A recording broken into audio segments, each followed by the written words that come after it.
बेटा ये प्रॉपर्टीज ऐसी हैं, भले ही ट्रांसपोज की प्रॉपर्टी है, बट वन मार्क के एमसीक्यूज इससे बनते ही बनते हैं। मतलब एक प्रॉपर्टी मैंने 3 बार सीबीएसई में आते हुए देखी है, जिसमें वन मार्क का क्वेश्चन बनता ही बनता है कि आई की पावर आपसे 100 मांग लेगा। तो आपको पता होना चाहिए कि आई की पावर कुछ भी हो, that must be is equal. Diagonal को हाइड करके आप बिना देखे, बिना सॉल्व करके बता सकते हैं कि मैट्रिक्स सिमेट्रिक होगी कि नहीं होगी। तो याद रखना भैया, स्क्यू सिमेट्रिक मैट्रिक्स का डायगोनल एलिमेंट 0 होता है। तो कई बार अगर आपसे बोल दे prove that it is a skew symmetric matrix, तो आपसे उसके डायगोनल एलिमेंट चेक आउट करें। तो बेटा एक बात ध्यान रखना कि अगर मैंने चीटी का भी ट्रांसपोज किया और वो चीटी के बराबर आ गया, तो वो एक ऐसी ट्रिक बता रहा हूं जिसको आप दिमाग में बिठा लो कि एमसीक्यूज आप आराम से करके आओगे। भैया एबीसी माइनस सीएबी इनको सॉल्व करके हमें एक स्क्यू सिमेट्रिक, ये क्वेश्चन कंफर्म है। और ध्यान रखना सिमेट्रिक और स्क्यू सिमेट्रिक को।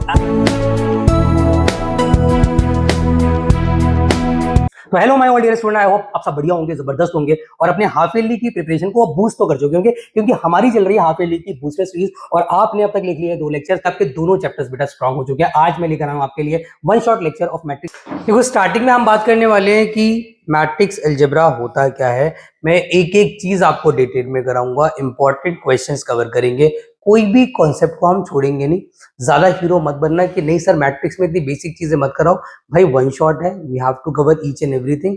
आप इतना कर सकते हैं कि आप इसको बेटा 1.5x या 2x की स्पीड में सुन लेना, बट अगर चैप्टर कर रहे हो तो डिटेल में करो, पूरा करो, हर एक चीज को समझो। मैं सब कुछ आपको एक्सप्लेन करने वाला हूँ। तो यहाँ पर सबसे पहले मैंने क्या बोला कि भाई मैट्रिक्स क्या होता है। पहली बात तो एक रेक्टेंगुलर अरेंजमेंट होता है जिसमें कुछ रोज इन्वॉल्व होती है और कुछ कॉलम इन्वॉल्व होते हैं, और इसको हमेशा हम m क्रॉस n की मैट्रिक्स बोलते हैं, वेयर m रो होता है और n कॉलम होता है। और हम इसको हमेशा डिनोट करते हैं बेटा किससे, a b c या किसी भी लेटर से, मतलब किसी भी स्मॉल लेटर से नहीं, we always denote by the capital letter. तो अगर मैंने कोई मैट्रिक्स यहाँ बनाई, फॉर एग्जांपल 1 2 3 4, इसमें कुछ रोज इन्वॉल्व होंगी, जो हॉरिजॉन्टल लाइंस होती है बेटा उसे हम रोज बोलते हैं और m से डिनोट करते हैं। जो वर्टिकल लाइन होती है उसे हम कॉलम बोलते हैं, जिसे हम n से डिनोट करते हैं। और ऑलवेज रिमेंबर कि हर मैट्रिक्स का अपना एक ऑर्डर होता है, और ऑर्डर निकालना बड़ा इंपॉर्टेंट और बहुत इजी होता है बेटा। ऑर्डर क्या होता है ध्यान समझना, ऑर्डर ऑफ द मैट्रिक्स बना। भाई ऑर्डर की अगर मैं बात करूंगा तो order is nothing, it is just m cross n, मतलब रोज इनटू कॉलम की फॉर्म में लिख देना। जैसे for example how many rows we have, तो 2 रोज है 2 कॉलम है, तो इसका ऑर्डर कितना हो जाएगा 2 क्रॉस 2। तो क्या होता है मैट्रिक्स, मैट्रिक्स एक रेक्टेंगुलर अरेंजमेंट होता है जिसमें रोज एंड कॉलम का इन्वॉल्वमेंट होता है। हॉरिजॉन्टल लाइंस जो होती है वो रोज होती है, वर्टिकल लाइंस जो होती है वो कॉलम होती है। रोज को m से और कॉलम को n से डिनोट करते हैं, और ऑर्डर कितना होता है भैया m क्रॉस n। बेसिक सबसे ज्यादा इंपॉर्टेंट चीज उसकी डेफिनेशन। फिर आती है भैया क्या, टाइप्स ऑफ मैट्रिक्स। वो कितने टाइप की मैट्रिक्स है फटाफट कराऊंगा। मेन जो एंड की मैट्रिक्स उस पर हम ध्यान देंगे। स्टार्टिंग मैट्रिक्स बहुत इजी है, बच्चों वाली है। जैसे स्टार्टिंग में मैंने लिखा हुआ है रो मैट्रिक्स। रो मैट्रिक्स मतलब when m is equal to 1, मतलब जब रो फिक्स्ड है कि रो सर एक ही होगा, कॉलम कितने भी हो सकते हैं। एग्जांपल के तौर पर matrix having only 1 row, that is example आपके सामने है, सिर्फ एक ही रो होगी, कॉलम कितने भी हो सकते हैं। ऑर्डर में हमेशा m1 होगा और n कुछ भी हो सकता है, तो this is known as a row matrix. भैया क्या होता है कॉलम मैट्रिक्स, एक ऐसी मैट्रिक्स जिसके अंदर सिर्फ एक ही कॉलम हो उसे बोलते हैं कॉलम मैट्रिक्स। और इसको डिनोट कैसे करते हैं भैया हम, एज अ कॉलम, और उसमें हमेशा n की वैल्यू फिक्स्ड है, n is always is equal to 1। आप देख सकते हैं ये वाली वैल्यू फिक्स है और m कुछ भी हो सकता है। यहाँ पे 2 रो 3 रो 4 रो 10 रो कितनी भी हो, बट कॉलम एक ही होगा बेटा। फिर उसके बाद आती है जीरो मैट्रिक्स। जीरो मैट्रिक्स कहती है कि एक ऐसी मैट्रिक्स जिसके अंदर हर एक एलिमेंट जीरो हो, irrespective of its order. Order कुछ भी हो फर्क नहीं पड़ता। और जीरो मैट्रिक्स की खास बात क्या है, किसी ऑर्डिनरी हम अल्फाबेट से डिनोट नहीं करते हैं, इसको हम ओ से डिनोट करते हैं। कहीं पर भी आपको ओ नजर आ जाए तो आप समझ जाना है कि भैया वो क्या है, जीरो मैट्रिक्स। तो जीरो मैट्रिक्स क्या होती है सर, जिसमें सारे रोज एंड सारे कॉलम, या मैं कहूंगा इन शॉर्ट सारे एलिमेंट जीरो। बच्चों को मन में एक डाउट आता है, सर बात बताओ कि अगर एक एलिमेंट जीरो नहीं हुआ तो क्या वो जीरो मैट्रिक्स नहीं है? तो यस, अगर एक एलिमेंट भी आपका जीरो नहीं है वो जीरो मैट्रिक्स नहीं होगी। ठीक है जी, तो ये है आपके 3 बेसिक टाइप, जो आई विश आपको क्लियर हो गए होंगे। उसके बाद अगले टाइप आता है बेटा, वो है एक स्क्वायर मैट्रिक्स। देखो स्क्वायर मैट्रिक्स बहुत यूज होने वाली है, स्क्वायर मैट्रिक्स का बहुत काम है। इनफैक्ट एक रेक्टेंगुलर मैट्रिक्स भी होती है, बट उसका कोई इतना यूज नहीं है, तो इसलिए वो अलग से टाइप नहीं दे रखा है, बट मैं आपको बता दूंगा बेटा। स्क्वायर मैट्रिक्स क्या होगी, एक ऐसी मैट्रिक्स जिसमें m और n इन शॉर्ट बराबर हो, number of rows n equal to the number of column, number of rows number of column के बराबर हो। एग्जाम्पल के तौर पे मैंने बोला जी 1 2 3 4, ये एक स्क्वायर मैट्रिक्स हो गई। या मैं ले लेता हूँ सर ABCDEFGHI, तो एक ऐसी मैट्रिक्स जिसके अंदर रोज एंड कॉलम बराबर हो जाए, कोई स्क्वायर मैट्रिक्स होती है। इसके थ्रू आपको एक और चीज पता होनी चाहिए बेटा कि हर एक मैट्रिक्स अगर वो स्क्वायर मैट्रिक्स है, मतलब रोज इन कॉलम अगर बराबर है, तो उसमें हमेशा एक डायगोनल एग्जिस्ट करेगा। वो डायगोनल क्या होगा बेटा? वो डायगोनल हमेशा ऐसे जाता है, डायगोनल हमेशा ऐसे जाता है। This is a diagonal, this is a main diagonal. हमेशा ध्यान रखना हर मैट्रिक्स में और स्क्वायर मैट्रिक्स में डायगोनल होता है। कितने डायगोनल होते हैं? एक डायगोनल होता है, which is a main diagonal. अब इसी को क्यों बोलते हैं मेन डायगोनल? उसका रीजन मैं भी आपको आने वाली मतलब आने वाले 2-4 मिनट में बता रहा हूँ। बट अभी फिलहाल आप इतना ध्यान रखो कि जो ऊपर से नीचे जाता है वो मेन डायगोनल होता है, और उसमें जो एलिमेंट्स आते हैं, जैसे यहाँ पे 1/4 जो एलिमेंट आ रहे हैं वो डायगोनल में आ रहा है, तो उन्हें हम डायगोनल एलिमेंट, और जो उससे हटके एलिमेंट होते हैं उसे हम नॉन डायगोनल एलिमेंट बोलते हैं। तो ये चीज आपको पता होनी चाहिए भैया। तो स्क्वायर मैट्रिक्स क्या होती है और डायगोनल क्या होता है आपको पता लग गया। इसी पे डिपेंड करती है अगली मैट्रिक्स को हम बोलते हैं डायगोनल मैट्रिक्स।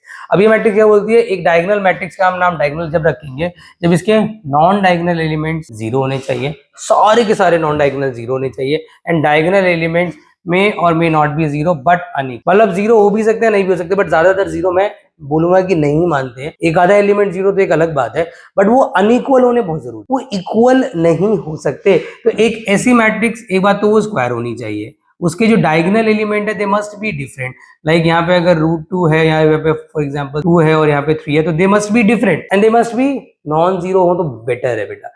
एक आधा 0 मैंने क्या बोला चलेगा, बट नॉन जीरो ज्यादातर होते हैं। But rest element must be 0 0 0 0 0। भैया रेस्ट एलिमेंट 100% क्या होने चाहिए? 0 होने चाहिए। अब अगर मैं स्केलर की बात करूं तो स्केलर इसका जस्ट उल्टा है। ये कहता है भैया इस बार क्या होगा कि डायगोनल एलिमेंट्स जो होंगे वो इक्वल होंगे और नॉन डायगोनल मस्ट बी 0 होंगे। Is called scalar matrix. मतलब हर चीज सेम है, डायगोनल से रिलेट कर सकते हैं आप, बट इसमें डायगोनल एलिमेंट 100% बराबर होते हैं। I mean to say that कि अगर यहाँ पे एक मेरे पास मैट्रिक्स है, तो सिचुएशन ये है कि अगर यहाँ पे √3 आ गया तो यहाँ पर भी √3 आएगा और यहाँ पर भी √3, दे मस्ट बी सेम। बाकी रेस्ट एलिमेंट क्या होंगे सर? Rest element 0। और एक बात ध्यान रखना, डायगोनल एलिमेंट या मैं कहूंगा डायगोनल मैट्रिक्स, स्केलर मैट्रिक्स, ये सारी मैट्रिक्स होने के लिए बेटा मिनिमम रिक्वायरमेंट है that must be a square matrix. Rectangular matrix बच्चों क्या होती है? जब m और n बराबर ना हो उस मैट्रिक्स को हम रेक्टेंगुलर मैट्रिक्स कहते हैं। जैसे एग्जांपल के तौर पे 1 2 3 4 ABCD। अब इसमें डायगोनल एग्जिस्ट नहीं कर सकता। अब डायगोनल निकालना चाहोगे तो कैसे निकालोगे? 1 और b। आप कहोगे सर ये डायगोनल हो सकता है 1 b। भाई देखो डायगोनल क्या होता है? डायगोनल हमेशा उस मैट्रिक्स के सारे रोज इन सारे कॉलम का मिनिमम एक एलिमेंट को इंक्लूड रखना चाहिए। जैसे यहाँ पे आप देखेंगे ये डायगोनल है, क्यों? क्योंकि हर रो हर कॉलम का एक एलिमेंट का इन्वॉल्वमेंट है। बट यहाँ पे अगर आप देखेंगे ये डायगोनल नहीं हो सकता, क्योंकि हर रो हर कॉलम का एलिमेंट इन्वॉल्व नहीं हो रहा है। तो दीज आर द टाइप्स, क्योंकि काफी इंपॉर्टेंट है। अब आते हैं बेटा आइडेंटिटी मैट्रिक्स। आइडेंटिटी मैट्रिक्स सबसे special, last but not the least, the most important, the most used मैं कहूंगा मैट्रिक्स, तो पूरे चैप्टर में आपके काम आएगी अप टू मिसलेनियस तक। आइडेंटिटी मैट्रिक्स होती है जिसके डायगोनल एलिमेंट्स जो होते हैं वो यूनिटी फिक्स्ड है, मतलब इसका डायगोनल फिक्स्ड है, और जो नॉन डायगोनल एलिमेंट्स होते हैं दे ऑलवेज 0, वो हमेशा 0 होंगे। और इसकी स्पेसिफिक कंडीशन है, इसको ABCD से डिनोट नहीं करते। जैसे 0 मैट्रिक्स को O से करते हैं, ऐसे आइडेंटिटी मैट्रिक्स को बेटा हमेशा I से करते हैं। वो एक अलग बात है, आप I2 I3 लिख सकते हो। जैसे I है, diagonal element must be 1, non diagonal 0, diagonal element must be 1, non diagonal 0। अच्छा बच्चों में एक डाउट आता है, बच्चे कहते हैं एक बात बताओ, ये स्केलर मैट्रिक्स है? तो yes, identity is always a scalar matrix because the diagonal elements are same. But क्या सर हमेशा एक स्केलर मैट्रिक्स आइडेंटिटी होती है? तो scalar matrix will not be identity always. ये कब आइडेंटिटी हो सकती है स्केलर? जब उसके डायगोनल 1 के बराबर हो, तो आइडेंटिटी हमेशा स्केलर है। This is a fact. अब एक बड़ी इंपॉर्टेंट चीज मैं आपको बता रहा हूं बच्चों, कई बार ना एग्जाम में ऐसे लिखा हुआ जाता है I2 या I3। इसका मतलब क्या? Identity matrix of order 2 cross 2। इसका मतलब क्या? Identity matrix of order 3 cross. ठीक है, तो ध्यान रखना इस बात को। अब आते हैं general representation of a matrix, मतलब किसी जो मैट्रिक्स है उसके एलिमेंट को जनरली मुझे प्रेजेंट करना हो विदाउट नोइंग द एलिमेंट्स, बस ऑर्डर पता हो तो वो कैसे लिखते हैं। बहुत इंपॉर्टेंट चीज है बेटा, ध्यान रखना इस बात को। जैसे एग्जांपल के तौर पे आई एम सेइंग कि कोई मैट्रिक्स है सर, उसका ऑर्डर मुझे पता है 2 cross 2, but I don't know the element. तो आप ध्यान रखना हमेशा जो भी जनरल एलिमेंट है वो AIJ से डिनोट होते हैं। इसका मतलब देखो I किसको डिनोट करता है? रो, और J किसको डिनोट करता है? कॉलम को। और ध्यान रखना इसका मतलब हो गया A is the element of ith row and jth column. ith row and jth column का एलिमेंट होगा a i j, always remember. तो अगर मैं सर यहाँ पे एलिमेंट्स ले रहा हूं तो मैं a11 लूंगा, first row first column, a1 first row second column, second row first column, second row second column. ऐसे ही मैंने इसको रिप्रेजेंट कर रखा है, first row first column, first row second column, first row third column. तो it's a general presentation of an element, कब? जब मुझे उसका ऑर्डर पता हो बट एलिमेंट ना हो। एक आखिरी चीज और है जो फर्स्ट एक्सरसाइज में हमारी यूज होती है, फिर हम फर्स्ट एक्सरसाइज के तो इंपॉर्टेंट क्वेश्चन लगा के आगे बढ़ जाएंगे। एक चीज आपको पता होनी चाहिए कि इक्वालिटी ऑफ मैट्रिक्स बच्चों क्या होती है। इक्वालिटी ऑफ मैट्रिक्स मतलब दो मैट्रिक्स आपस में बराबर कब होंगी। बड़ा सिंपल सा फंडा है। देखो, अगर दो मैट्रिक्स आप बोल रहे हो कि आपस में इक्वल है 100%, तो उनका ऑर्डर 100% सेम होना चाहिए। आई मीन टू से, अगर यहाँ पे 1 2 3 4 है तो यहाँ पर भी 1 2 3 4 होना चाहिए और ऑर्डर भी सेम होना चाहिए। तो ऑर्डर सेम और एलिमेंट सेम, मतलब हम इसको शफल भी नहीं कर सकते। शफल इन द सेंस, अगर आपको याद होगा कि इन अ सेट 11th क्लास बेटा 3,4 बोलो या 4,3 बोलो, they are still equal, but in a matrix algebra we must have the same order as well as we must have the same element with the exact position of that element। मतलब अगर 1 पहले आ रहा है तो पहले ही आएगा दूसरी matrix में, मतलब बिल्कुल सेम है तभी वो मैट्रिक्स इक्वल है, अदरवाइज वो मैट्रिक्स इक्वल नहीं होती है। तो दिस इज अ कॉन्सेप्ट जो आपकी 3.1 एक्सरसाइज में काम आने वाला है। तो चलिए अब इस पे बेस कुछ न्यूमेरिकल लगा लेते हैं बेटा और हमारी 3.1 कंप्लीट हो जाएगी। अब देखो, एक तो इस टाइप के क्वेश्चन आपके एक्सरसाइज में अवेलेबल है और बेटा आपके एग्जाम में 1 मार्कर में आते हैं। मतलब 1 मार्कर के लिए मैं कह सकता हूँ ये अच्छे क्वेश्चंस हैं कि आपके पास एक सिचुएशन अवेलेबल है a i j is equal to i minus 2j का होल स्क्वायर डिवाइडेड बाई 2, और आपसे बोल रहे हैं कंस्ट्रक्ट अ मैट्रिक्स। जब भी ऐसी बात बोल रखी हो कि ए आई जे की फॉर्म में है तो आप सबसे पहले उस मैट्रिक्स को एज्यूम कर लेंगे। बेटा आपने क्या करना है, आपने यहाँ पे लेट करना है मैट्रिक्स 2 क्रॉस 2 की element will be a11 a12 a21 a22। तो आप सबसे पहले a11 निकालोगे बच्चों। a11 का i की जगह 1 और j की जगह 1 का होल स्क्वायर डिवाइडेड बाय 2। तो ये कितना हो गया सर, 1 माइनस का 2, दैट -1 का स्क्वायर इज 1/2। जैसे मुझे निकालना है a12, i की जगह 1 j की जगह 2, 1 माइनस 4 का होल स्क्वायर डिवाइडेड बाई 2, कितना हो जाएगा -3 का स्क्वायर इज 9/2। फिर निकालेंगे a21, मतलब i की जगह 2 j की जगह 1, 2 माइनस 2 का होल स्क्वायर डिवाइडेड बाई 0। फिर a22, i की जगह 2 j की जगह 2, तो कितना हो जाएगा 2 माइनस 4 का होल स्क्वायर डिवाइडेड बाई 2, -2 का स्क्वायर इज 4, 4/2 इज 2। तो अल्टीमेटली सर मेरी जो ए मैट्रिक्स तैयार हुई है that should B 1/2, 9/2, 0, 2 and that must be your answer. तो ये बहुत बेसिक क्वेश्चंस है बेटा। देखो मैं आपको ना बड़ी इंपॉर्टेंट चीज बताऊंगा मैट्रिक्स अलजेब्रा में क्या है कि हम लोगों को लगता है कि नहीं हम तो ना सीधा क्या करेंगे एनसीईआरटी की क्वेश्चंस लगाएंगे, कुछ सिलेक्टिव क्वेश्चंस लगाए और हमारा बेड़ा पार है। देखो मैट्रिक्स अलजेब्रा में आपका अगर हर एक जो कॉन्सेप्ट है वो क्लियर हो गया और आप एनसीईआरटी के क्वेश्चन सारे नहीं भी लगाते हो, मतलब आपको पता है कि एक ये वैरायटी है, एक इक्वालिटी की वैरायटी है, एक एडिशन में क्या क्वेश्चन बनते हैं, बहुत लिमिटेड टाइप के, सारे मैं लेक्चर में कराने वाला हूँ। एक आपका बनता है कि अननोन आपकी मैट्रिक्स होती है कि आपका जो मैट्रिक्स का ऑर्डर भी पता लगाओ, फिर एलिमेंट भी पता लगाओ, कुछ लिमिटेड चीजें जो मैट्रिक्स में आती है। बट मैं आपको एडवाइस क्या करूंगा कि जो वन शॉट है उसमें जितने भी मैं कॉन्सेप्ट करा रहा हूँ आप उसको अच्छे से समझ लेना, क्योंकि सारे कॉन्सेप्ट अगर आपको क्लियर हो गए और अपने ज्यादा न्यूमेरिकल इस चैप्टर के नहीं भी लगाए, it doesn't matter, it is not like a AOD maximum minima and integration, मुझे मल्टीपल क्वेश्चन लगाने पड़ेंगे तब जाके मेरे चैप्टर स्ट्रॉन्ग। अगर मेरे को सारे कॉन्सेप्ट का आइडिया है और हर कॉन्सेप्ट पे बेस मैंने 2 से 3 क्वेश्चन भी अगर लगा लिए हैं तो मेरा बेड़ा पार है। ये चैप्टर इतना टफ एग्जाम में नहीं पूछा जाता है, बस आपको सारे कॉन्सेप्ट आने चाहिए, इसलिए मैं वन शॉट में सारे कॉन्सेप्ट कराने वाला हूं। अब इक्वालिटी बेस्ड क्वेश्चन बहुत बन जाता है, एमसीक्यू में तो बड़ा ही मतलब चांसेस है इसके। कई बार ऐसा हुआ है कि 2 नंबर में भी बेटा इक्वालिटी आ गया है, तो इक्वालिटी कॉल के मत लेना। हम लोगों को लगता है कि आसान चीजें छोड़ो छोड़ो, अरे भाई मैट्रिक्स का इतिहास है, कुछ इजी चीजें आती हैं और कुछ मुश्किल। मुश्किल मतलब बिल्कुल ही टफ और इजी मतलब बिल्कुल ही इजी, बीच के क्वेश्चंस पकड़ते नहीं है, एवरेज क्वेश्चन ये देते नहीं है। अभी इक्वालिटी का क्वेश्चन है, बड़ा सिंपल, आपको पता है कि जब तो मैट्रिक्स बराबर होती है तो ईच एंड एवरी एलिमेंट बराबर होता है, तो आपने करना कुछ नहीं है भाई, आपने स्टार्टिंग वाले एलिमेंट को स्टार्टिंग वाले के इक्वल रखना है, मतलब 3x + 4y is equal to 2 और x माइनस का 2y is equal to 4। Sir यहाँ पर आ जाएगा a + b is equal to 5, 2a minus b is equal to -5। अब आप एलिमिनेट कर दो, सीधा इसको किया तो कितना आ गया sir, 3a is equal to 0, a is equal to 0, a की वैल्यू 0 यहाँ पुट कर दी, b कितना आ गया sir, b must be that's 5। ऐसे इसको आप एलिमिनेट कर दो, आप चाहो तो यहाँ पे 3x, बेटा कोई भी मेथड लगा दो, you can apply substitution, you can apply elimination, जो आपको बेस्ट लगे। यहाँ जाएगा 12 भैया, माइनस प्लस माइनस कट, यहाँ पे आ गया 10y इज इक्वल टू कई बार बच्चों को मैंने देखा है कि इक्वालिटी आती है बट एलिमिनेशन भूले बैठे। तो एलिमिनेशन तो मेथड ऐसा है ना जो सदाबहार है, कभी भी यूज होता है बेटा। तो आपने इसको यहाँ के इसको उठा करके यहाँ पुट कर देना है, तो x + 2 = 4, तो x की वैल्यू 2 आ गई, बात खत्म। तो x y a b equality में निकालना बहुत इजी है। अब हम सीधा बढ़ते हैं एक्सरसाइज नंबर 3.2, जिसके कॉन्सेप्ट पहले कवर करेंगे कि how can we add, how can we subtract, how can we multiply, और फिर बढ़िया बढ़िया क्वेश्चंस करेंगे भैया addition, subtraction and the multiplication की, जो कि बहुत इंपॉर्टेंट है। देखो एक बात ध्यान रखना कि दो मैट्रिक्स आपस में ऐड सब्ट्रैक्ट कब हो सकती है, थोड़ी डिटेल में मैंने लिखा हुआ है, मैं शॉर्ट में आपको समझा दूंगा, कोई प्रॉब्लम नहीं है बेटा। कि दो मैट्रिक्स कब आपस में ऐड होती है, कब सब्ट्रैक्ट होती है। To matrices each order is m cross n, मतलब दोनों का ऑर्डर क्या होना चाहिए, m क्रॉस n।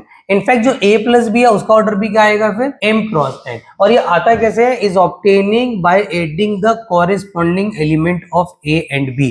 तो सर इसमें जो एडिशन सब्ट्रैक्शन है उसमें जो एग्जिस्टिंग मैट्रिक्स होती है जिन्हें हम ऐड कर रहे हैं उनका ऑर्डर तो सेम होना ही चाहिए, और जो ऐड करके मैट्रिक्स आती है और सब्ट्रैक्ट करके मैट्रिक्स आती है, मतलब जो हमारा सॉल्यूशन आता है उसका ऑर्डर भी जो ओरिजिनल था वही रहता है, चेंज नहीं होता। मल्टीप्लिकेशन में ये सारी चीजें बेटा चेंज हो जाती हैं, तो ध्यान रखना इस बात को। मतलब अगर मैं आपके सामने एक मैट्रिक्स रख दिया फॉर एग्जांपल 3 4 -5 1, और एक मैट्रिक्स मैंने ले ली भैया फॉर एग्जांपल 1 2 3 4, और मैं आपसे बोल रहा हूँ कि a + b निकाल, तो आपने सिर्फ ये चेक आउट करना है कि दोनों का ऑर्डर सेम है कि नहीं है। बिल्कुल बेसिक से ले रहा हूँ बेटा, बिल्कुल आसानी से आपको समझ आए, और फिर इस पे हैवी क्वेश्चन जो अच्छे क्वेश्चन बन सकते हैं वो हम लेंगे। बट पहले अपना बेस पक्का करो, सारे कॉन्सेप्ट जो है मैट्रिक्स से क्लियर कर लो। मतलब इसके तो भाई आप 6-7 नंबर फ्री के हैं, और हाफ ईयरली में 10 नंबर या 8 नंबर का चैप्टर आएगा, फ्री के हैं, लूट लो भैया। ये चैप्टर सबसे बढ़िया है, इजी है, और इसमें मार्क्स नहीं कटते। और एक बार भी अगर आपने वन शॉट को ढंग से देख लिया तो आपको दोबारा ज्यादा प्रैक्टिस करने की जरूरत भी नहीं है, लाइक इनवर्स ट्रिग्नोमेट्री या रिलेशन फंक्शन,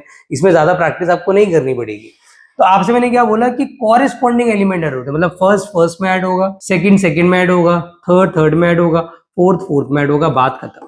तो बड़ा सिंपल सा फंडा है कि कॉरेस्पॉन्डिंग एलिमेंट्स आपस में ऐड हो जाते हैं। अगर ध्यान रखना इस बात को कि अगर मुझे करना है सब्ट्रैक्ट, और मुझे ना इस बार स्केलर मल्टीप्लिकेशन भी लेना है, मतलब मुझे 3a चाहिए और माइनस का 2b चाहिए, तो जब भी कोई स्केलर किसी मैट्रिक्स से मल्टीप्लाई होता है तो उसकी ईच एंड एवरी एलिमेंट से मल्टीप्लाई होता है। मतलब 3 अगर a से मल्टीप्लाई हो रहा है तो यहाँ पे 9 करके जाएगा, 12 करके जाएगा, -15 करके जाएगा, और 3। और बेटा यहाँ पे 2b, मतलब ईच एंड एवरी एलिमेंट 2 4 6 8 हो जाएगा। और इनको अगर मैं सब्ट्रैक्ट करता हूं तो कितना हो जाएगा, 9 - 2 is 7, 12 - 4 is 8, माइनस का 21, 3 - 8 is माइनस का 5, and that's going to be your final answer. तो ये आपको समझ आ गया, it is a base of addition subtraction. अब इस पे बेस कुछ न्यूमेरिकल लगा दे। अब जैसे ये क्वेश्चन है फॉर एग्जांपल, अगर मैं इस क्वेश्चन की बात करूं, बड़ा प्यारा क्वेश्चन है। आपको एडिशन करना है, स्केलर मल्टीप्लिकेशन करना है, और इक्वालिटी लगाना है। मतलब आप क्या करो, पहले यहाँ पे 2x, बेटा यहाँ आ जाएगा 2z, यहाँ आ जाएगा 2y, यहाँ आ गया 2, और यहाँ पे आप करेंगे तो कितना आ जाएगा 3, यहाँ आ जाएगा -3, यहाँ आ जाएगा 0, और ये हो जाएगा 6 इज इक्वल टू में कितना आ जाएगा सर, 9 आ जाएगा। और 9 के अलावा ये हमारा आ गया 15, 12 एंड 18। अब इन दोनों को आपस में ऐड कर लो, कितना हो जाएगा 2x + 3 sir 2z - 3 sir 2y हो गया, और ये 2t माइनस का 6 हो गया, इज इक्वल टू भैया 9 15 12 18। आपको पता है जब दो मैट्रिक्स आपस में बराबर होते हैं, मतलब क्या हुआ कि ये इक्वालिटी और एडिशन सब्ट्रैक्शन सबको कंबाइन करके एक क्वेश्चन दे दिया। तो अगर मैं इक्वालिटी पे जाऊंगा तो मैं कुछ नहीं करूंगा सर, 2x + 3 = 9 ले लूंगा, तो 2x = 6 हो जाएगा, x = 3 हो जाएगा। फिर यहाँ से 2z - 3 = 15 ले लूंगा सर, 2z = 18 हो जाएगा, z = 9 हो जाएगा। और यहाँ से अगर मैं 2y = 12 करता हूँ तो y = 6 हो जाएगा, और 2t - 6 = 18 करता हूँ सर, 2t = 24, t = 12। तो that's going to be very very easy. आपको सारे ऑपरेशंस क्लियर होने चाहिए। यहाँ हल्का सा आपको नजर नहीं आ रहा होगा, बट कोई बात नहीं, मैं आपको समझा देता हूँ। मैंने लिखा है 2 matrix A and B are comfortable for the product AB if the number of column of A same as the number of rows of B। मतलब अगर एक मैट्रिक्स मेरे पास है जो कि फर्स्ट मैट्रिक्स है जिसका ऑर्डर है m1 क्रॉस n1, और एक और मैट्रिक्स हमारे पास है जिसका ऑर्डर है m2 क्रॉस n2, और मुझे पता है कि यार इनको मुझे मल्टीप्लाई करना है, तो ये कब मल्टीप्लाई के लिए बेटा कंफर्टेबल है, जब स्टार्टिंग वाली मैट्रिक्स के नंबर ऑफ कॉलम और बाद वाली मैट्रिक्स के number of rose, I am repeating my words, starting के नंबर ऑफ कॉलम बाद वाली मैट्रिक्स के नंबर ऑफ रोज बराबर होने चाहिए, चाहे मैट्रिक्स का ऑर्डर सेम हो या ना हो, इट डजंट मैटर। इनफैक्ट इसका सेम होना तो जरूरी है ही है। इनफैक्ट जो इनटू करने के बाद मैट्रिक्स आती है उसका ऑर्डर भी बदल जाता है। उसका ऑर्डर पता है कितना हो जाएगा? उसका ऑर्डर हो जाएगा कि भैया स्टार्टिंग वाले का रो, सेकंड वाले का कॉलम, यहाँ बन जाएगा like m1 cross n2। This is a way. जैसे एग्जांपल के तौर पे मैं आपके सामने एक न्यूमेरिकल ले रहा हूँ और हैंडेड में समझा भी दूंगा कि मल्टीप्लाई करना कैसे। जैसे मैंने क्वेश्चन लिया यहाँ पर 1 2 3 4 5 1 और यहाँ पे लिया सर 3 -1 2 3 4 5 फॉर एग्जाम्पल।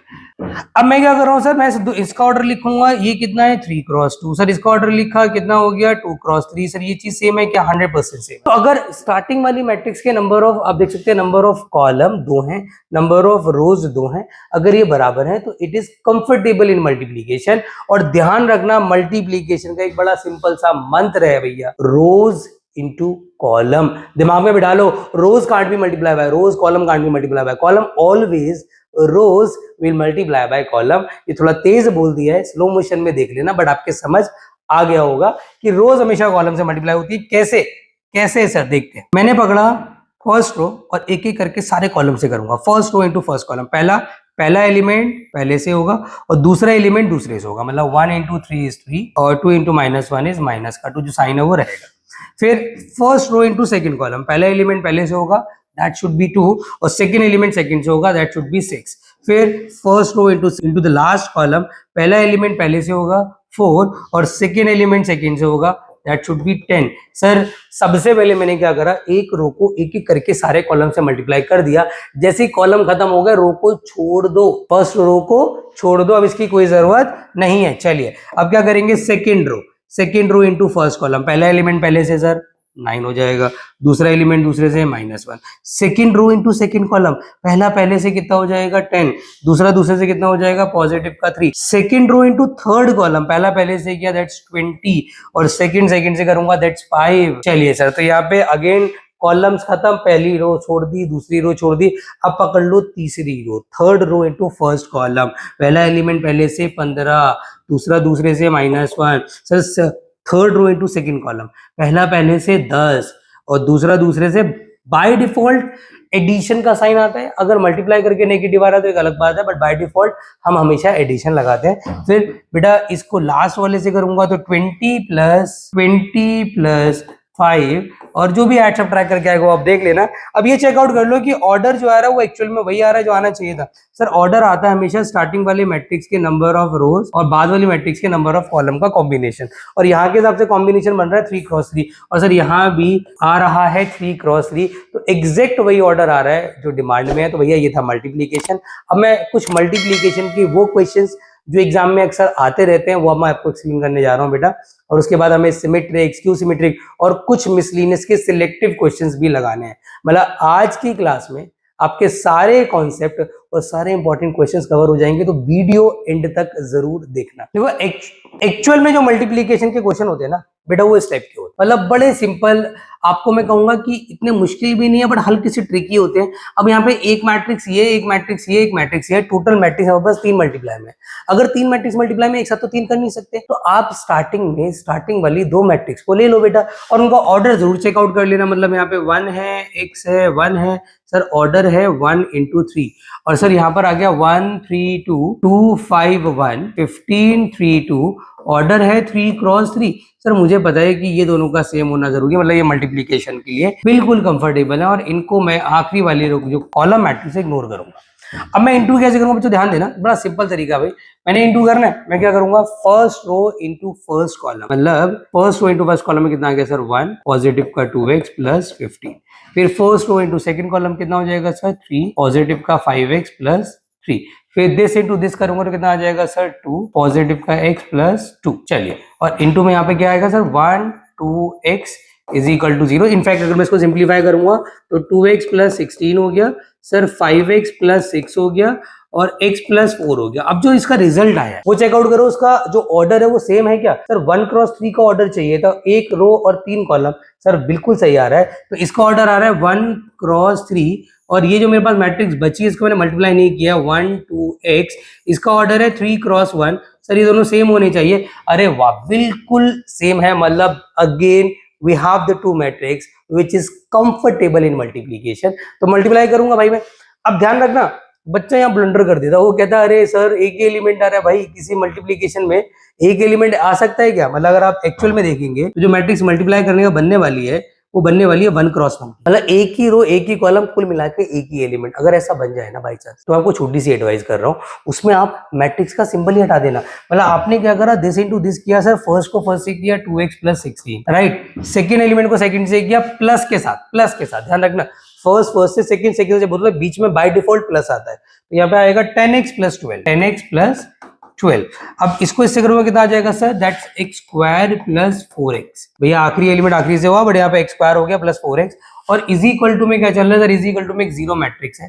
तो अब एक सिंपल सी बात है यार, आपने क्या करना है, जीरो मैट्रिक्स मतलब जीरो ही हो गया, जीरो मैट्रिक्स मतलब एक ही ऑर्डर लोगे, उसके अंदर 1 क्रॉस 1 का और जीरो हो गया। तो आप क्या करो, आप यहाँ पे जो सिंबल ऑफ अ मैट्रिक्स है वो हटा के आप सिंपली एक इक्वेशन लिख दो जो यहाँ से आ रही है, मतलब x², कुल मिला के सर हमारा 10x 12x 16x हो जाएगा, एंड पॉजिटिव का 28 इज इक्वल टू 0। अब ये क्या बन गए sir, we have the quadratic equation. हमें क्या करना है सर, बचपन वाला मेथड, भैया क्या मिडिल टर्म स्प्लिटिंग, इसकी होगी x² + 14x + 2x + 28। भैया दो ब्रैकेट, एक एक स्टेप दिखाया करो बच्चों की तरह, आप सीधा इसमें दो ब्रैकेट्स बना के सीधा इक्वल टू 0 पुट कर सकते हैं। तो x की वैल्यू -2 एंड माइनस का 14, तो दो वैल्यूज आएंगी बेटा। तो ये क्वेश्चन काफी अच्छा है सर। कितने नंबर का आ सकता है? अगर मैं मान के चलूं तो इसकी वेटेज मैक्सिमम 2 नंबर से ज्यादा नहीं होनी चाहिए। 2 नंबर के लिए एक, मैं कहूंगा मैट्रिक्स का एक बढ़िया क्वेश्चन है, मतलब उनकी नजरों में ये हो सकता है, बड़ी बात नहीं।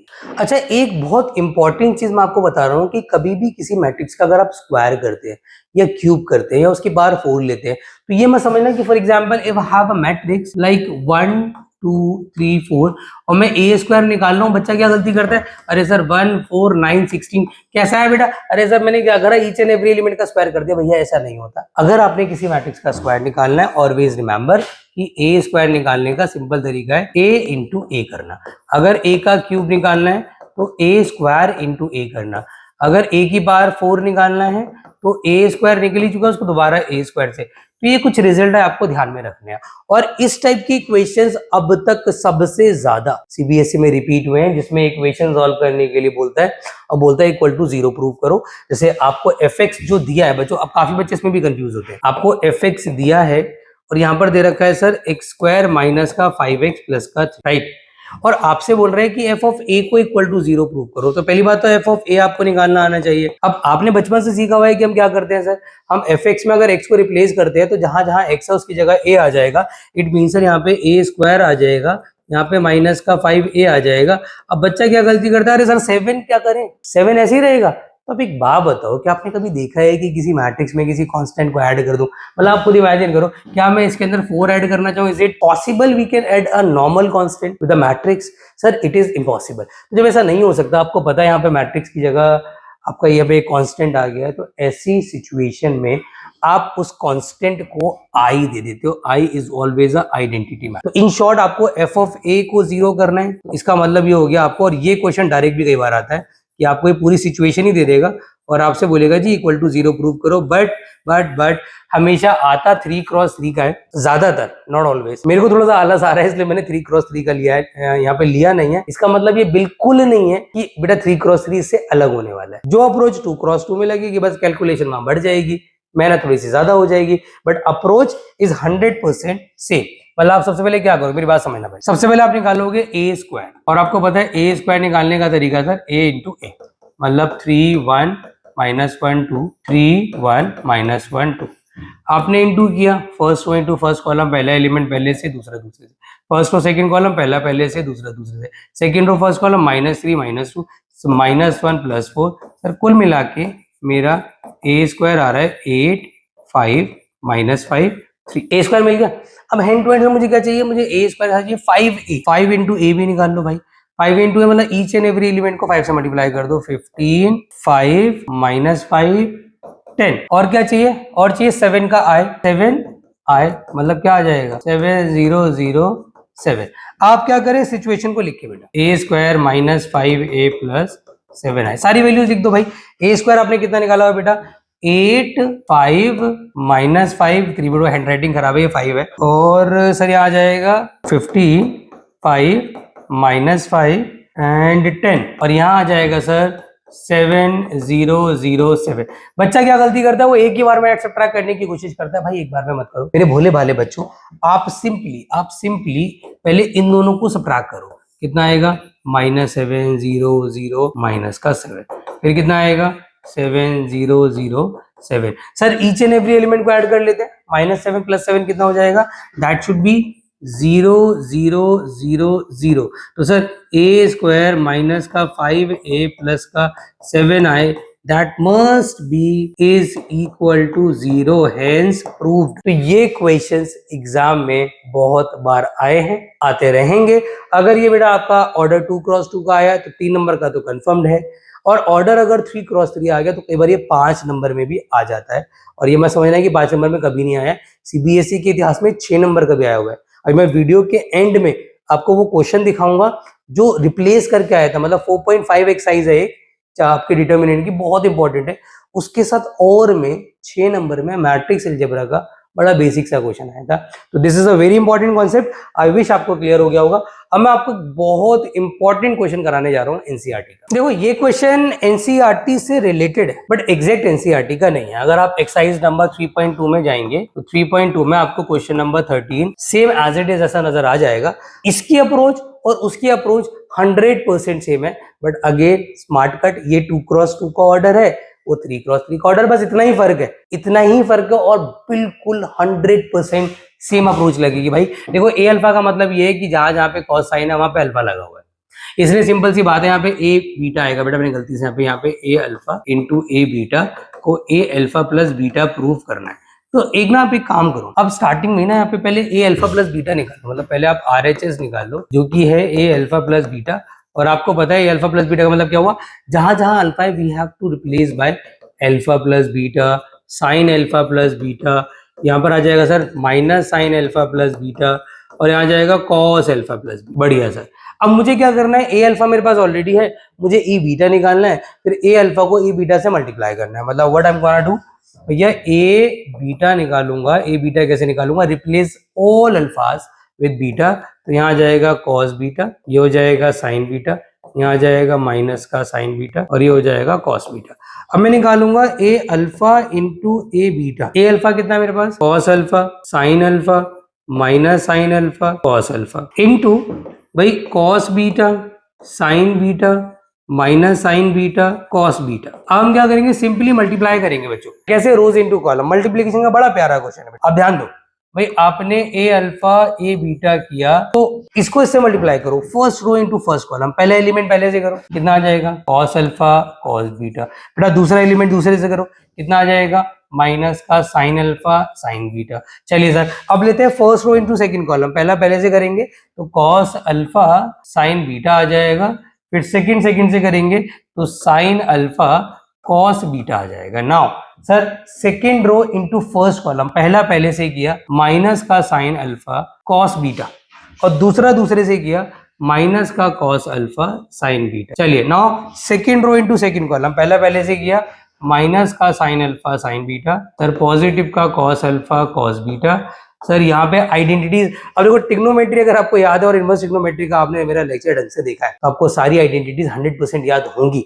अगर नहीं देखा है तो बेटा डे 2 का लेक्चर नंबर 2 हमारा इनवर्स ट्रिग्नोमेट्री का वन शॉट है, do watch it so that आपका इनवर्स ट्रिग्नोमेट्री भी स्ट्रांग हो जाए हाफ ईयरली के लिए। तो फिलहाल यहाँ पे क्या करना है sir, cos A cos B minus sign A sign B, we have a formula. कौन सा formula, cos A plus B. Sir यहाँ पे क्या आ जाएगा कॉस अल्फा प्लस बीटा, यहाँ क्या आ जाएगा sir sin A cos B और positive cos A sign B, sin alpha plus beta. Sir यहाँ से नेगेटिव अगर कॉमन ले लूं तो साइन अल्फा प्लस बीटा, और यहाँ पर आ जाएगा cos A cos B minus sign A sign B cos alpha plus beta.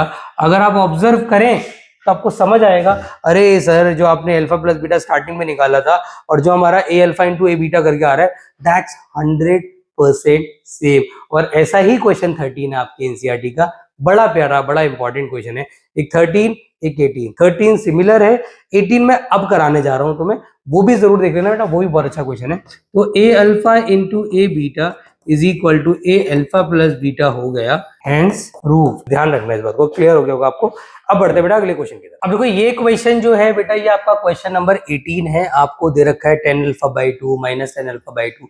इसमें भी कुछ फॉर्मूलाज लगेंगे ट्रिग्नोमेट्री के, जो कि आपको आने चाहिए। नहीं आते तो बेटा आपको एक छोटी सी रिक्वेस्ट आपसे है कि फॉर्मूले जरूर याद करो भाई। फॉर्मूले के बिना ना कि ये होगा आपका कवर, आपका कैलकुलस भी स्ट्रांग नहीं होगा।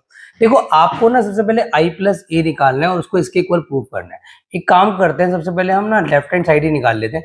अच्छा एक बात ध्यान रखना, बच्चे हमेशा मेरे से पूछते हैं कि सर i का ऑर्डर क्या होगा, तो i का order is 100% depend on the order of a। मतलब जो a का ऑर्डर होगा वही i का ऑर्डर होगा। तो अगर i का ऑर्डर 1001 है और a का ऑर्डर 0 माइनस का 10 अल्फा बाई 2 0 है, तो कुल मिला के ऐड करोगे कितना आ जाएगा, 1 माइनस का 10 alpha by 2 sir 10 alpha by 2 और 1। सर ये मेरा LHS तैयार हो गया।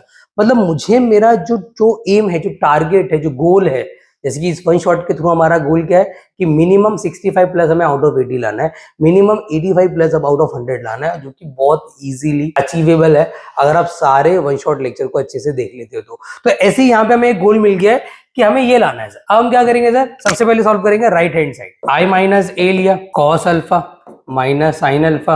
अब अगला स्टेप बड़ा सिंपल है और मैं कहूंगा ये RHS और LHS पे बेस्ड है। मुझे आंसर में क्या चाहिए भाई, आंसर में मुझे चाहिए 10 अल्फा बाई 2। तो कॉस साइन से तो मेरा काम चलेगा नहीं, तो कॉस साइन तो मुझे हटाना पड़ेगा।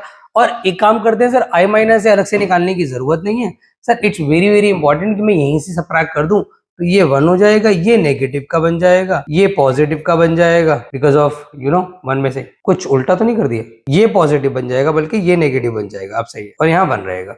और यहाँ पे मैं लगाने जा रहा हूँ भैया half angle formulas of sine 2a cos 2a। अगर याद नहीं है तो याद रखना बेटा, साइन 2a का फॉर्मूला होता है 2 tan a upon 1 plus tan square, और cos 2a का फॉर्मूला होता है 1 minus tan square a upon में 1 प्लस tan स्क्वायर a। ये दो फॉर्मूला यहाँ काम आने वाले हैं। अब क्या करोगे भाई, अल्फा है, अब हाफ एंगल लगा रहे हो तो अल्फा बाई 2 करोगे ना, तो यहाँ पर आ जाएगा 1 माइनस tan स्क्वायर अल्फा, देखो tan square alpha, alpha tan square, एक थोड़ा सा गलत हो गया, हाँ tan square alpha by 2 upon में 1 plus tan square alpha by 2। Sir यहाँ पे आ गया माइनस का 2 tan अल्फा बाई 2 अपॉन में 1 plus tan square alpha by 2 divided by 2 tan alpha by 2 upon में 1 plus tan square alpha by 2, और यहाँ आ जाएगा sir 1 minus tan square alpha by 2 upon में 1 plus tan square alpha by 2। अच्छा एक बात का ध्यान रहे क्योंकि सब जगह बेटा मेरा अपॉन में 2 जो है वो अल्फा लग रहा है, हैंड राइटिंग थोड़ी सी मैनेज करना, ऊपर वाले सारे अल्फाज है और जो नीचे जो गंदी सी हैंड राइटिंग मैंने लिख दिया है, ये बेटा इस कोशिश कर रहा हूँ, मैं इसकी क्लासेस भी ले चुका हूँ, हैंड राइटिंग सुधर के नहीं देती मेरी।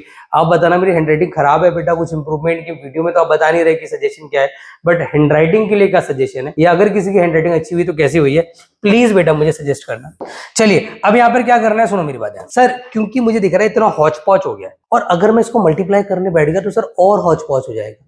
क्या कोई आसान तरीका है? एक आसान तरीका है, क्या कर सकता हूँ सर, तो 10 अल्फा बाई 2 है उसको मैं दिमाग में x मान लेता हूँ। दिमाग में क्यों यार, एक्चुअल x मान लो ना, बात ही खत्म हो गया भैया। x is equal to 10 alpha by 2 ले लो ताकि कैलकुलेशन इजी हो जाए। तो अल्टीमेटली यहाँ पे देखो, अच्छा एक और चीज समझो, क्या इस पूरे में से कुछ कॉमन आ रहा है सर? 1 अपॉन में 1 प्लस tan स्क्वायर कॉमन आ रहा है, तो एक काम कर सकते हैं सर, 1 अपॉन में 1 प्लस x स्क्वायर को बिल्कुल बाहर कर देते हैं, इस वाली मैट्रिक्स से भी इस वाली मैट्रिक्स से भी। यहाँ क्या बचेगा सर, 1 माइनस x 1, यहाँ क्या आ जाएगा sir, that should be 1 minus x square minus का 2x, सर पॉजिटिव का 2x हो जाएगा along with 1 minus x square. भैया एक ही ऑप्शन हमारे पास बचा है, now we have to multiply. Multiply के अलावा दूसरा कोई चॉइस नहीं है हमारे पास, और मल्टीप्लाई करना हमें आता है, हमें ऑपरेशन याद है, rows into column. Sir 1 upon में 1 प्लस एक्स स्क्वायर ऐसे ही रहेगा भाई, first row into first column पे पहले से किया 1 माइनस एक्स स्क्वायर, दूसरे से किया। एक कुछ गड़बड़ हमारी यहाँ पर हुई है, कुछ गड़बड़ हुई है, मुझे लग रहा है कि यहाँ पे माइनस होना चाहिए। वेट फॉर अ मिनट, में चेक कर लेता हूँ आपके एनसीईआरटी में। बच्चों गलती पता लग गई है, यहाँ पर प्लस था मेरे भाई, यहाँ पर प्लस था और यहाँ माइनस था, यहाँ माइनस था। तो इसको इससे करेंगे तो बढ़िया जा रहे हैं हम लोग, यहाँ पे 2x स्क्वायर पॉजिटिव का आ जाएगा।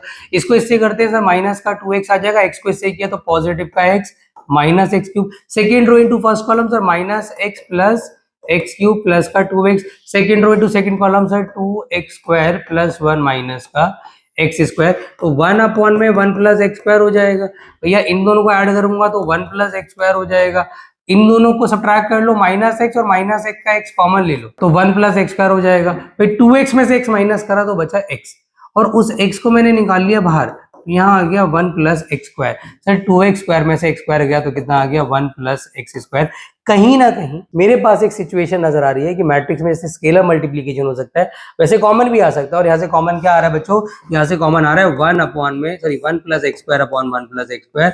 अंदर बचेगा 1 माइनस एक्स, एक्स 1। सर ये कट गया, x की वैल्यू हम रीपुट कर सकते हैं तो ये हो जाएगा 1 माइनस का 10 अल्फा बाई 2 1। तो it's all about the multiplication. एक बार ध्यान से इस क्वेश्चन को देख ले बेटा, इनको पॉज कर ले। अब इसके बाद हमारे सिर्फ दो ही कॉन्सेप्ट बचे हैं बेटा, उस पे बेस्ड न्यूमेरिकल और कुछ मिसलिनियस के क्वेश्चंस। सिमेट्रिक, स्क्यू सिमेट्रिक, बेटा ट्रांसपोज ऑफ अ मैट्रिक्स क्या होता है, और कुछ सिलेक्टिव क्वेश्चन ऑफ मिसलिनियस, और हमारा चैप्टर नंबर 3 भी बाइंड अप हो जाएगा। बार बार रिक्वेस्ट कर रहा हूँ, वीडियो बनाने में एनर्जी, टाइम, दिमाग सब लग रहा है। आप लोगों ने भी अपना टाइम लगा करके ना इसको ढंग से देखना है, और ना कि सिर्फ देखना है, सब कुछ नोट डाउन करना। और बेटा हम्बल रिक्वेस्ट, हाफ ईयरली में अपना 100% देना है, क्योंकि एक बार अगर हाफ ईयरली में रिजल्ट आ गया ना तो हमें एक स्टार्ट मिल जाएगा, एक बूस्ट, हमारा जो कॉन्फिडेंस है वो बूस्ट हो जाएगा बोर्ड एग्जाम। तो जैसे मैं अपना 100% दे रहा हूँ, आप भी अपना 100% देने की कोशिश करें। चलिए अब शुरू करते हैं बेटा, सिमेट्रिक एंड स्क्यू सिमेट्रिक। अब यहाँ से शुरू होती है बेटा आपकी 3.3 एक्सरसाइज। मतलब यहाँ से हम बात करने वाले हैं बेटा कि ट्रांसपोज क्या होता है, सिमेट्रिक क्या होता है, स्क्यू सिमेट्रिक क्या होता है, इन सब चीजों की हम डिटेल में बात करेंगे। बट उससे पहले हमें ट्रांसपोज को समझना बहुत जरूरी है। ट्रांसपोज क्या होता है बच्चों, मैंने बोला in a transpose of a matrix we convert rows into column, as simple as that, और वाइस वर्सा। और इसको हम डिनोट करते हैं या तो ए की पावर टी से या ए डैश से। मतलब अगर मैं किसी भी जो मैट्रिक्स अलजेब्रा में सारे रोज को कॉलम में कन्वर्ट कर दूं या सारे कॉलम को रोज में कन्वर्ट कर दूं, बड़ा सिंपल फंडा है सर, वो मैट्रिक्स मेरी ट्रांसपोज ऑफ अ मैट्रिक्स बोली जाती है। एग्जाम्पल के तौर पे मेरे पास अगर ए ये है 1 2 3 4 5 6, और मैंने क्या करा, फर्स्ट रो को फर्स्ट कॉलम बना दिया, सेकंड रो को सेकंड कॉलम बना दिया, तो यू कैन सी कि ये उस मैट्रिक्स का ट्रांसपोज हो गया, ये उस मैट्रिक्स के लिए क्या हो गया, ट्रांसपोज हो गया। अब इसके कुछ इंपॉर्टेंट बेटा की फैक्ट्स हैं, मैं कहूंगा इन पे बेस्ड एक एक नंबर के एमसीक्यूज बनते हैं। तो जो भी की फैक्ट्स बता रहा हूँ ध्यान रखना बेटा। नंबर 1 कि ए प्लस बी करने के बाद ट्रांसपोज करो, या पहले ट्रांसपोज करके ए प्लस बी करो या माइनस करो, बात एक ही है। इसको बोलते हैं बेटा ए बी का होल डैश, मतलब इट्स काइंड ऑफ कह सकते हैं इसको बेटा शू सॉक्स प्रॉपर्टी। अब ये क्या हुआ सर, ये शू सॉक्स। एक बात बताओ, अगर आप पहनते हो तो पहले सॉक्स पहनते हो बाद में शूज पहनते हो, पर जब उतारने की बारी आती है तो पहले आप शूज निकालते हो बाद में सॉक्स निकालते हो। तो यहाँ पे यही होता है बेटा कि इसको हम क्या बोलते हैं प्यार से, शू सॉक्स प्रॉपर्टी।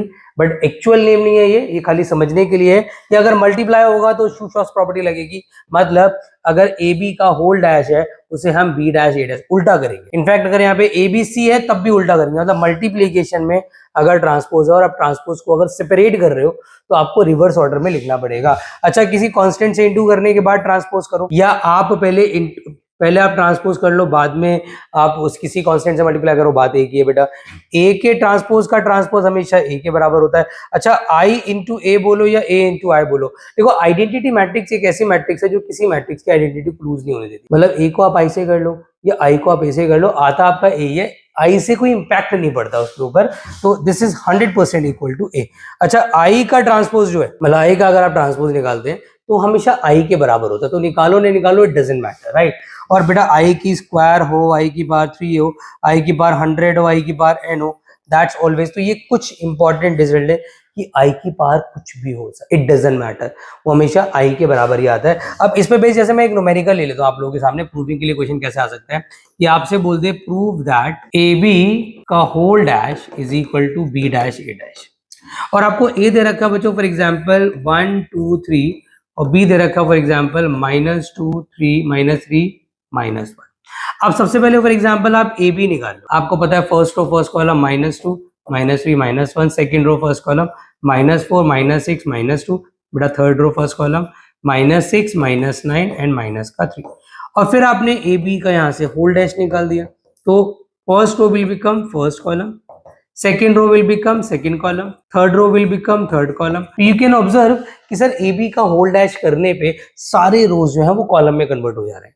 बट अगर मैं बात करूं बच्चों इसके RHS की, मतलब मुझे बी डैश पहले निकालना पड़ेगा और उसको ए डैश से मल्टीप्लाई करना है। बी डैश मतलब जो सर रो मैट्रिक्स है that become a column matrix, और जो कॉलम मैट्रिक्स है it will become a row matrix. तो इनटू जब मैं इसको करूंगा तो मैंने स्टार्टिंग वाला रो पकड़ा और एक एक करके सबसे कर लिया, मतलब -2 इंटू 1 इज -2 -4 माइनस का 6, फिर second row into first column -3 -6 -9, third row into first column -1 -2 -3। क्या ये बराबर आ रहा है?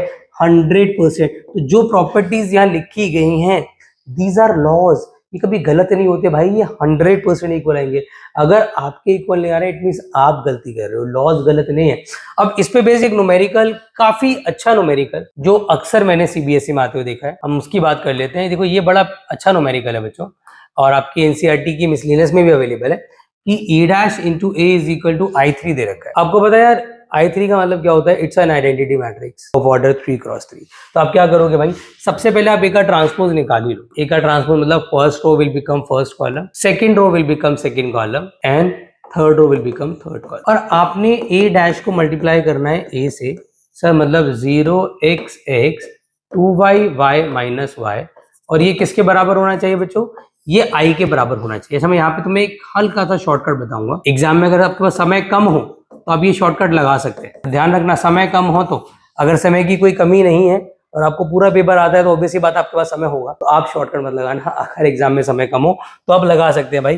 वो शॉर्टकट क्या है कि आपको पता है कि यार अगर ये I के बराबर है, ए डैश इंटू ए I के बराबर है, तो डायगोनल के अलावा सब जीरो होंगे। और यहाँ पे आप ऑब्जर्व भी कर सकते हैं, आपने इसको इससे इंटू किया सर, x² प्लस x² आएगा, और जब इसको इससे करूंगा तो yx माइनस yx आ रहा है, और जब इसको इससे करूंगा तो माइनस का xz पॉजिटिव का xz आ रहा है। तो आप ना खाली मेन जो डायगोनल एलिमेंट है आप उसे अच्छे से मल्टीप्लाई करना, बाकी रफली आप जीरो भी लिख सकते हैं अगर समय कम हो। बट फिलहाल अभी हमारे पास समय पूरा है, हमारा तो वन शॉट है, तो हम तो पूरा अपना समय देकर आपको एक्सप्लेन करेंगे, चाहे लेक्चर लंबा क्यों ना हो जाए बेटा। तो मैंने इसको इससे मल्टीप्लाई करा तो जीरो हो जाएगा sir, that's xy minus xy।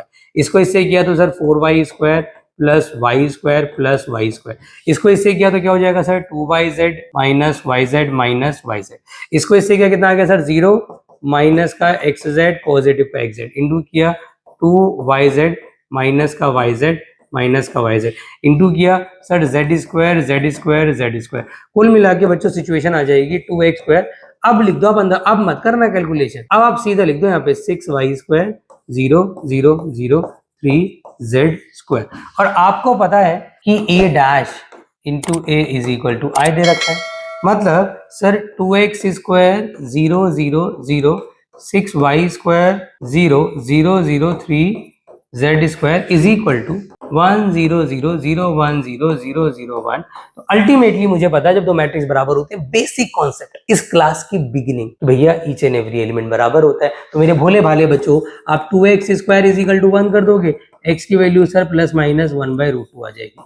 आप 6y² इज इक्वल टू 1 कर दोगे, y is equal two plus minus 1/√6 आ जाएगा। आप z की जगह इज इक्वल टू बेटा प्लस माइनस 1/√3 कर दो, बात खत्म। तो बड़ा बेसिक सा कॉन्सेप्ट है, अच्छा क्वेश्चन है। सर मैक्सिमम कितने नंबर का आ सकता है? ये 3 नंबर से ज्यादा उम्मीद लगाना, क्योंकि इससे ज्यादा अच्छे ऑप्शंस देने के लिए अवेलेबल हमारे पास है, और उनमें से एक है बेटा सिमेट्रिक एंड स्क्यू सिमेट्रिक। बेटा अब बात कर रहे हैं कि सिमेट्रिक मैट्रिक्स देखो क्या होती है, बड़ा प्यारा कॉन्सेप्ट है ये, बार बार मैं इसका जिक्र करता आ रहा था आपसे। तो मुझे पता है कि सिमेट्रिक की वैल्यू है बेटा, सिमेट्रिक मैट्रिक्स एग्जाम में आने की का पोटेंशियल रखता है। अब सिमेट्रिक मैट्रिक्स क्या होता है कि अगर किसी मैट्रिक्स का मैंने ट्रांसपोज निकालना है equal to that matrix, then it is called a symmetric matrix. मतलब इन शॉर्ट अगर मैं कहूं तो ए का ट्रांसपोज, मतलब किसी मैट्रिक्स का आपने ट्रांसपोज करा और वो उसी मैट्रिक्स के बराबर आ गया, तो वो एक सिमेट्रिक मैट्रिक्स होता है। एग्जांपल के तौर पे क्वेश्चन आ गया, शो दैट, और आपको मैंने कोई एक मैट्रिक्स दी, लाइक सपोज मैंने दी 3 4 5 4 -2 6 5 6 माइनस का 3, और मैं आपसे कह रहा हूं you will have to prove that it is a symmetric matrix. तो आप क्या करेंगे, सिमेट्रिक मैट्रिक्स की साफ सी चीज है कि सर हमें उसका ट्रांसपोज निकालना पड़ेगा, और अगर वो उसी मैट्रिक्स के बराबर आ गया तो अपने आप में एक सिमेट्रिक मैट्रिक्स हो जाएगी। भाई देख लेते हैं ट्रांसपोज निकाल के। मैंने एक ट्रांसपोज निकाला सर, मुझे पता है कि first row will become first column, second row will become second column and third row will become third column. तो अल्टीमेटली अगर आप ऑब्जर्व करें तो क्या मेरा ये बिल्कुल सेम आ रहा है? अरे वाह सर, इत्तेफाक वाली बात है, 100% सेम आ रहा है। तो किसी मैट्रिक्स का ट्रांसपोज अगर उसी मैट्रिक्स के बराबर हो तो वो अपने आप में एक सिमेट्रिक मैट्रिक्स होती है, नंबर 1। नंबर 2, अगर आपको एमसीक्यू में क्वेश्चन मिल जाए और आपको देखते ही पता लगाना है कि सिमेट्रिक है या नहीं है, तो भाई डायगोनल के दोनों तरफ देख लेना। अगर डायगोनल के दोनों तरफ you will have the same element 5 5 6 6, तो ऑटोमेटिकली वो सिमेट्रिक हो जाता है। और कैसा क्वेश्चन बन सकता है सिमेट्रिक पे? ऐसा क्वेश्चन भी बनता है कि कई बार ना आपको एक मैट्रिक्स देगा, फॉर एग्जांपल 3 2 -x 5, और आपसे बोलेगा कि x की वैल्यू बताओ कितनी होगी। तो अब क्या करेंगे, आप इन दोनों को इक्वेट कर देंगे, क्योंकि आपको पता है कि डायगोनल एलिमेंट्स बराबर होते हैं। बच्चे क्या करते हैं, वो a डैश निकालते हैं, फिर a डैश को a के इक्वल रखते हैं। इससे बेटर है कि आप सीधा इनको इक्वल कर दो और x की वैल्यू -5 आ जाएगी, बात खत्म। और क्वेश्चन कैसे बनते हैं कि आपको कोई सिंपल मैट्रिक्स दे देगा और आपसे बोलेगा जी भैया सिमेट्रिक बना दो। वी हैव द मतलब फॉर एग्जांपल आपको दी थी मैंने एक ऐसी मैट्रिक्स, मैंने बोला जी 3 4 5 6, it is a simple matrix, और मुझसे कह रहे हैं कि convert it into a symmetric. कई बार ऐसा आता है कि ये एक सिंपल मैट्रिक्स देगा जो कि ना सिमेट्रिक होगी ना सिमेट्रिक, हमें दोनों के सम के तौर पे एक्सप्रेस करना होता है, तो उसके लिए आपको सिमेट्रिक निकालना भी आना चाहिए। सिमेट्रिक निकालने का सिंपल तरीका, सर कोई भी सिमेट्रिक मैट्रिक्स बनानी है तो half a plus a dash कर दो। मतलब अगर मैं इसका ट्रांसपोज करूं 3 4 5 6 और मैं इसको ऐड करूं तो 6 11 11 12, और अगर मैं उसका हाफ कर दूं तो आ जाएगा 3 11/2 11/2 6। तो you will have the same diagonal, मतलब same non diagonal element. Non diagonal same होने चाहिए, तो सेम आ गया तो ये सिमेट्रिक हो गया। बच्चा कहता है सर यहाँ पर ही सेम हो गया था, तो ये हाफ करने की जरूरत नहीं थी। हाफ करने की जरूरत होती है, उसका रीजन अभी मैं आने वाले क्वेश्चन में बता दूंगा आपको, तो आपको समझ आ जाएगा कि हाफ करना में जरूरी क्यों है। तो दिस इज अ वे कि सिमेट्रिक आय प्रूव करने को तो कैसे करना है, कोई कांस्टेंट या कोई वेरिएबल अननोन आ जाए तो कैसे करना है, किसी नॉर्मल मैट्रिक्स को अगर सिमेट्रिक बनाना हो तो कैसे करना है। अब बात कर लेते हैं बेटा स्क्यू सिमेट्रिक। भैया स्क्यू सिमेट्रिक मैट्रिक्स लगभग सेम है, बस ये मैट्रिक्स ये कहती है कि अगर किसी मैट्रिक्स का ट्रांसपोज उसके नेगेटिव के बराबर आ जाए तो वो स्क्यू सिमेट्रिक हो जाती है। एग्जाम्पल के तौर पे a dash is equal to minus का a, तो अगर a का ट्रांसपोज निकाला -a के बराबर आ गया तो skew symmetric. Example sir question आ गया प्रूव करने को 0 -2 -3 2 0 6 एंड यहाँ पर आ गया 3 -6 0, and I'm saying prove it. This matrix have been given, 2 number का क्वेश्चन आ गया, prove it that it is a skew symmetric matrix. How can we do that sir? बहुत सिंपल है सर। हम क्या करेंगे, हम पहले a का ट्रांसपोज निकालेंगे।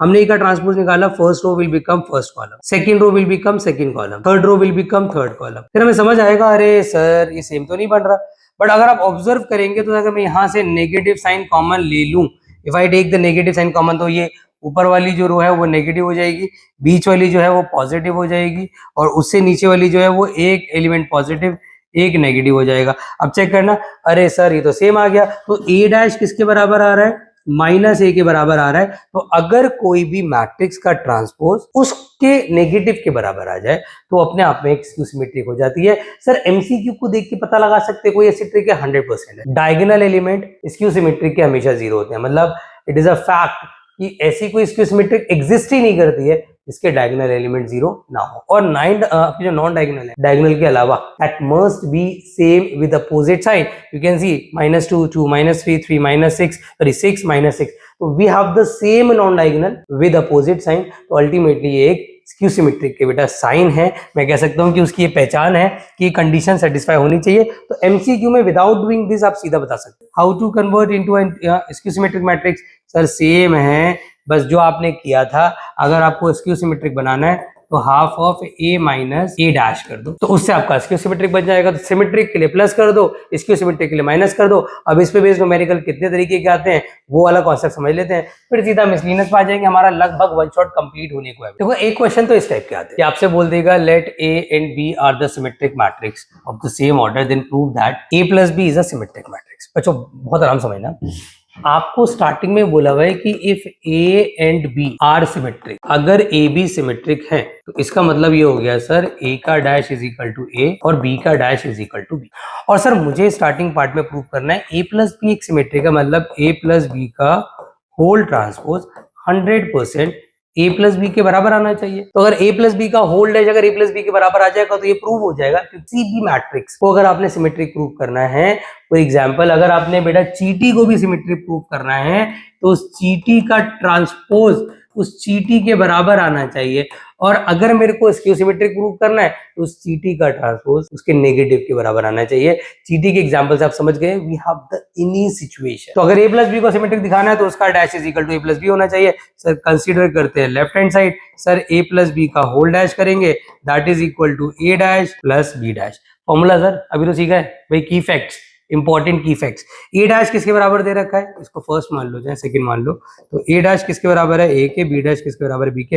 अरे sir L H is equal to R H S आ गया, so A plus B is symmetric. ठीक है, अब जैसे इसका आखिरी पार्ट लेता हूं, आखिरी पार्ट में कह रहा है A B minus B A is skew symmetric. मतलब हमें क्या प्रूव करना है, हमें प्रूव करना है भोले भाले बच्चों कि ए बी माइनस बी ए को स्क्यू सिमेट्रिक दिखाना है ना, तो इसका होल डैश इसके नेगेटिव के बराबर आना चाहिए, इसका होल डैश इसके नेगेटिव के बराबर आना चाहिए। अगर ऐसा हो जा रहा है तो अल्टीमेटली वो क्या हो जाएगा, स्क्यू सिमेट्रिक। चलिए सर कंसीडर करते हैं left hand side, A B minus B A लेते हैं, का होल ट्रांसपोज लेते हैं। अब A B minus B A का होल डैश करूंगा, ऑब्वियसली बात है sir we know the key facts के हिसाब से यहाँ पे ए बी का होल डैश हो जाएगा और यहाँ पे बी ए का होल डैश हो जाएगा। सर ए बी का होल डैश, अरे भैया कौन सी प्रॉपर्टी, शू सॉक्स प्रॉपर्टी। और वो प्रॉपर्टी क्या कहती है कि भैया रिवर्स कर दो ऑर्डर, बी डैश पहले ए डैश बाद में, ए डैश पहले बी डैश बाद में। सर बी डैश किसके बराबर है, भाई दे तो रखा है इक्वेशन 1 2, लिख भी सकते हो आप।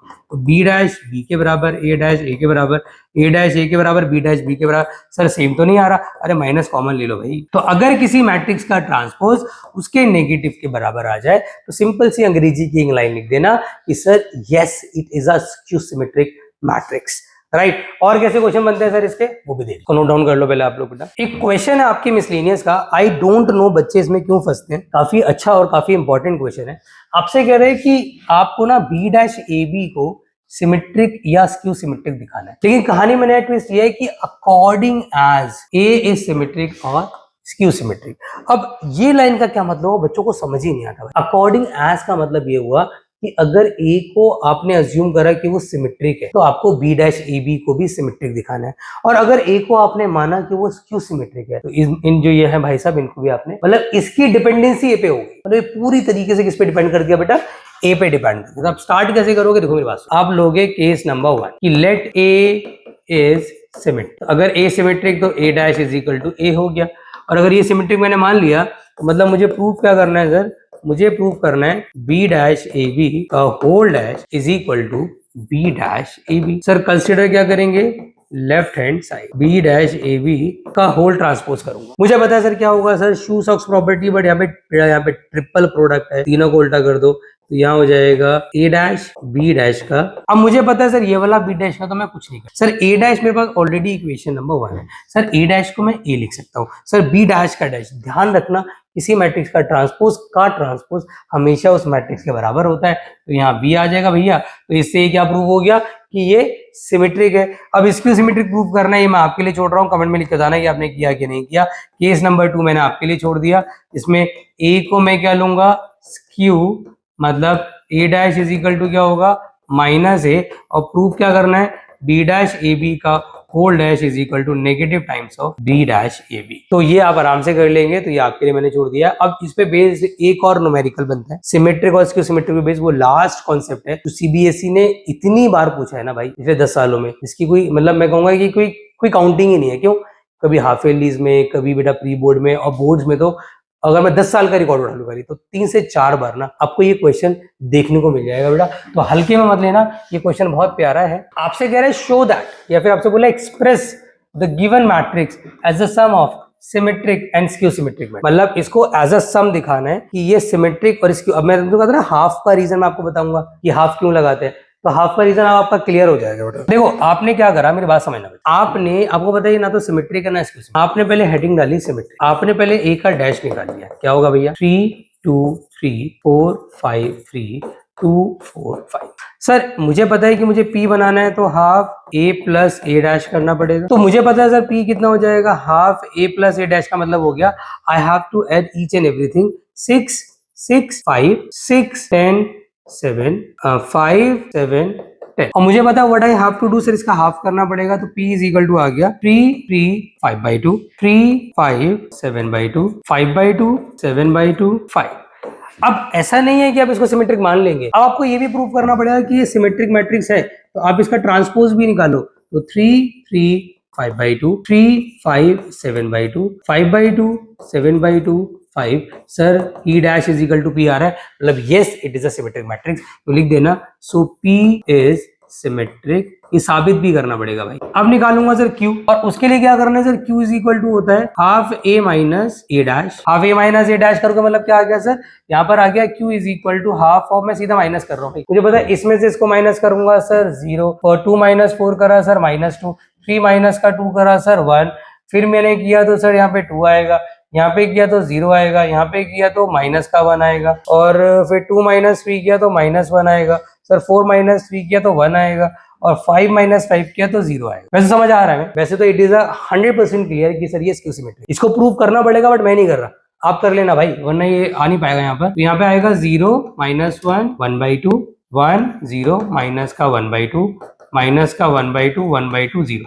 अब अगर आप ऑब्जर्व करेंगे तो आप देखेंगे कि जो डायगोनल एलिमेंट्स हैं सर वो तो 0 हो गए, जो इसके नॉन डायगोनल है, इसके नॉन डायगोनल क्या है -1 1/2, तो they are same with opposite sign, तो कंडीशन इज फुलफिल्ड। तो Q का dash is equal to -Q आ रहा है, so it is skew symmetric. तो बच्चों आपसे क्या बोला है, आपसे बोला है एज अ सम लिखना है भाई, एज अ सम लिखना है, तो सम इज इक्वल टू क्या होगा, P प्लस Q, तो सम इज इक्वल टू क्या होगा, P कितना है मेरे पास बच्चों, P मैंने ये निकाला हुआ है, ये रहा मेरा 3 3 5/2 3 5 7/2 5/2 7/2 5। मैं ऐड करना है मुझे, 0 - 1 1/2 1 0 -1/2 -1/2 1/2 0। अच्छा एक बात ध्यान रखना, वैसे तो यहाँ पर ये आंसर छोड़ देना आपने, बट एग्जामिनर कई बार कहता है कि भैया आप ना इनको ऐड करो, और आप ऑब्जर्व करेंगे कि इनको ऐड करके ए आना चाहिए। अगर ऐड करके ए आ रहा है तो आप समझ जाना है कि आपने बेटा जो किया है वो क्वेश्चन बिल्कुल सही किया है। अगर इनको ऐड करके ए नहीं आ रहा है मतलब you have done a mistake. और एक बात और ध्यान रखना, इसीलिए मैंने आपसे कहा था, मैंने हाफ क्यों लिया, मैं रीजन आपको बता दूंगा। आप खुद सोचो, अगर मैं इसको और अगर मैं इसको बेटा सिंपली भी ऐड करता तो 1/2 कॉमन आ जाता, ए डैश से ए डैश कट जाता, ए प्लस ए 2a, तो हाफ इंटू 2a, तो हाफ इंटू 2a करके पता मुझे क्या मिलता, ए मिलता। इसी वजह से हाफ करना जरूरी होता है, क्योंकि हमेशा सिमेट्रिक और स्क्यू सिमेट्रिक का सम जो है वो हमेशा उस मैट्रिक्स ए मैट्रिक्स के बराबर होना चाहिए, अदरवाइज ये क्वेश्चंस गलत हो जाते हैं। राइट बेटा, तो ये था आपका बेटा स्क्यू सिमेट्रिक का बड़ा प्यारा क्वेश्चन, सिमेट्रिक स्क्यू सिमेट्रिक का। अब हम सीधा बढ़ रहे हैं बेटा मिसलिनियस की तरफ, और उसके कुछ सिलेक्टिव और इंपॉर्टेंट क्वेश्चंस लगाएंगे। देखो मिसलिनियस का एक बहुत प्यारा क्वेश्चन है, 11 क्वेश्चन है बेटा आपका, ये ओल्ड एनसीईआरटी के हिसाब से, न्यू के हिसाब से आप लोग देख लेना आपका कौन सा क्वेश्चन है। तो इसमें ना बड़ा इंपॉर्टेंट एक यहाँ पे स्टेप होता है, बच्चे कहते हैं कि सर ये एक्स तो बड़ा सिंपल है, मल्टीप्लाई करो इक्वेट करो, भाई x is not a normal variable, x यहाँ पर है एक मैट्रिक्स जिसका ऑर्डर भी हमें पता लगाना है, और इससे इंटू करने के बाद उसका रिजल्ट क्या आ रहा है वो मुझे दे रहा है। तो ऑर्डर पता लगाना है, it's not a big deal, एक बार ऑर्डर पता लग जाएगा तो एलिमेंट हम अज्यूम कर लेंगे। और बच्चा एक और गलती करता है, इसके एलिमेंट को aij ले लेता है, आई डोंट नो व्हाई, क्योंकि देखो जब तक aij की बात वो खुद ना करे हमें aij की फॉर्म में कोई एलिमेंट नहीं लेना होता है।